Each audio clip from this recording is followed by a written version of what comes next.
안녕하십니까. 박훈탁TV입니다. 완벽한 폭풍이 다가오고 있습니다. 전쟁과 증시 분기가 동시다발적으로 찾아올 것 같습니다.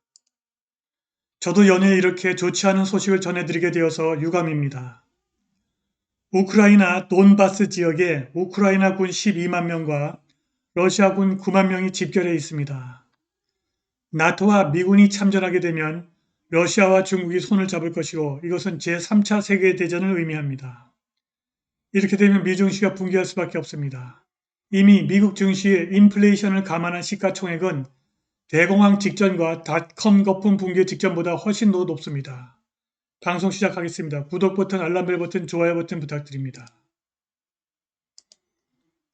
러시아 외무부는 수요일 성명을 통해서 10만 명 이상의 우크라이나 군대와 군사 장비가 2014년부터 지속적으로 친러시아 분리주의자와 교착 상태에 있는 돈바스 지역으로 이동했다고 주장했습니다. 러시아는 국경 근처에 정규군 9만 명을 파견하여 긴장을 조장하고 있다는 우크라이나와 미국 특히 서방 언론의 비난을 거부했는데 크렘린궁 대변인 마리아 자카로바는 돈바스 지역의 병력이 12만 5천 명에 이른다면서 이는 우크라이나 군대 전체의 절반에 해당한다는 언론을 인용했습니다. 그녀는 또 젤렌스키 우크라이나 대통령이 내년에 외국 군대가 합동으로 군사훈련에 참가하도록 허용하는 법안을 우크라이나 의회에 제출하여 민스크 평화협정의 돈바스 휴전 조건을 위반했다고 비난했습니다. 우크라이나와 러시아는 본격적인 미디어 전쟁과 정보 전쟁을 벌이고 있으며 군사력 증강에 대한 일방적인 비난을 주고받으며 실제 무력 충돌을 향해 질주할 수 있는 위험한 상황에 처해 있습니다. 앤토니 블링켄 미 국무장관도 수요일에 푸틴 대통령이 우크라이나에 대한 침공의 토대를 마련했다고 비난했습니다. 블링켄은 라트비아에서 나토 외무부 장관들을 만난 후 기자들에게 푸틴 대통령이 침공을 결정했는지 여부는 아직 알 수 없다. 푸틴이 결정하면 단기간에 그렇게 할 수 있는 능력을 갖추고 있다는 것을 안다고 말했습니다. 블링켄 장관은 러시아가 대립의 길을 간다면 우크라이나에 대해서 과거에 추진하지 않았던 파급력이 큰 다양한 경제 조치를 포함해서 단호하게 대응할 것임을 분명히 한다고 덧붙였습니다. 그는 미국의 군사 개입에 대한 직접적인 위협은 하지 않았으나 서방의 동맹국들은 러시아가 우크라이나에서 공세를 펼칠 경우 조치를 취하기 위해 강력한 연대를 표명했다고 말했습니다. 우크라이나를 둘러싼 유럽과 러시아의 갈등은 러시아의 세계 지배 전략이나 우크라이나의 국가 주권이 아니라 돈과 에너지와 권력에 관한 것입니다. 유럽의 집단안보체제 북대서양 조약기구 나토가 천천히 천연자원과 에너지의 보고 러시아를 향해 동진했습니다. 이 지도는 1949년부터 2009년까지 나토의 동진 상황을 보여주고 있습니다. 이미 나토는 러시아와 국경을 접하고 있습니다.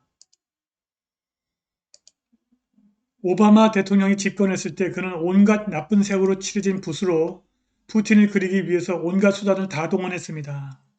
매주 일요일 인터뷰 후 워싱턴 전문가들은 푸틴 대통령을 깡패이자 깡패라고 비난하는 토크쇼에 출연했습니다. 미국 기득권층은 푸틴을 혐오하고 끊임없이 그를 크림반도를 침공하고 점령한 침략자, 폭군, 살인자로 묘사합니다. 사실은 1999년 말 푸틴이 집권한 이후 서서히 러시아를 향해 세력을 확장해온 것은 나토였습니다. 1999년에 러시아는 무방비 상태였고 파산했으며 미국과 공모하여 자원을 훔치는 그룹에 의해서 분열되었습니다. 푸틴은 그것을 바꾸어 무너져가는 제국을 다시 한번 일관성과 목적을 가진 민주국가로 부활시켰습니다. 푸틴은 금권 정치에 의한 조국의 부의 절도를 중단하고 러시아의 군사력을 회복한 공로를 인정받고 있습니다. 푸틴의 가장 큰 죄는 외국 정치인과 재계의 지도자들이 만든 시스템 아래 미국이 운영하는 세계에서 러시아가 굴복하는 역할을 거부한 것입니다. 사실 많은 러시아인들이 그를 러시아를 구한 것으로 인정합니다. 집권 20년이 지난 오늘날 푸틴의 지지율은 많은 서방 지도자들의 지지율을 능가합니다. 우크라이나 전선에서 들어오는 보도에 따르면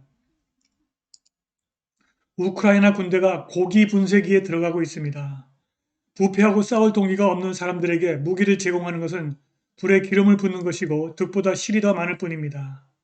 우크라이나는 재정적으로 실패했으나 막대한 석유 및 가스 매장량은 우크라이나 국민에게 속해야 합니다. 그러나 국제통화기금 IMF는 우크라이나가 20년 이상 엄청난 수준의 부패 이후 경제를 안정시키기 위해서 수십억 달러의 대출과 보조금이 필요하다고 지적했습니다.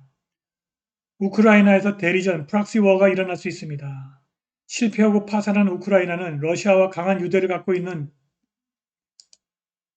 동쪽 절반과 서구 지향적 나머지 절반으로 나뉠 것입니다. 이러한 분열은 평화적으로 이루어질 수가 없습니다.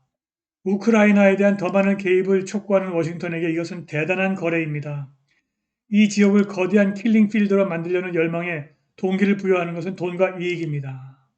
자, 이 지도에서 이 노란색 부분이 우크라이나입니다. 유럽에서 우크라이나가 한가운데 있고 이 러시아에서 유럽을 가는 모든 가스 파이프라인이 거의 전부 우크라이나를 통과하고 있습니다. 이 가스 파이프라인을 건설하고 운영하는 가즈프롬은 러시아 상트페테르부르크에 본사를 두고 있는 반국영 다국적 에너지 기업인데 유럽과 미국은 이것이 러시아 강제를 위한 플랫폼이자 러시아가 유럽 국가를 압박하기 위한 또 다른 도구라고 계속 주장합니다.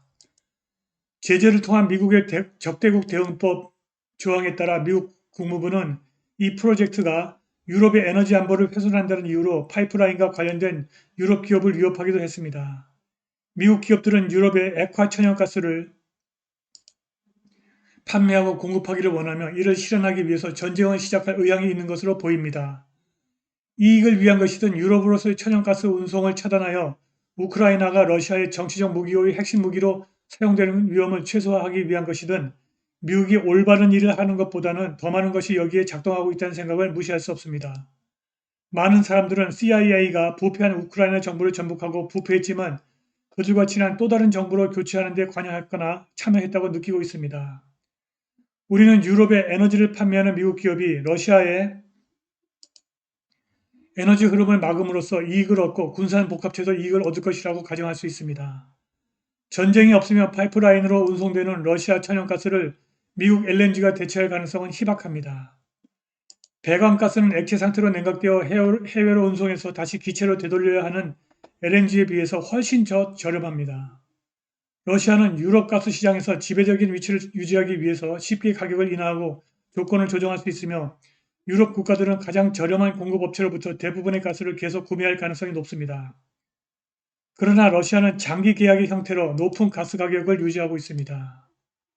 그리고 러시아 가스에 압도적으로 의존하는 유럽 국가들은 특히 겨울철에 천연가스 공급 차단에 매우 취약합니다.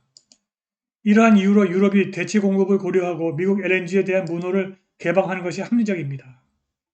현재 무기가 넘쳐나고 있는 우크라이나에서 전쟁이 발생하면 러시아는 중국과 협력할 것이고 이것은 제3차 세계대전을 의미할 수 있습니다. 이렇게 되면 미국과 글로벌 증시가 붕괴하여 완벽한 폭풍이 밀어닥칠 것입니다. 1999년 닷컴 거품 때 인플레이션을 감안한 증시 시가총액이 대공황 발생 직전 1929년보다 훨씬 높았습니다. 그런데 지금 미국 증시 시가총액은 1999년보다 훨씬 더 높습니다. 2022년과 2023년 그리고 그 이후에는 제3차 세계대전과 증시 붕괴로 인류의 역사에서 최악의 해가 될지도 모르겠습니다. 오늘 방송은 여기까지입니다. 감사합니다.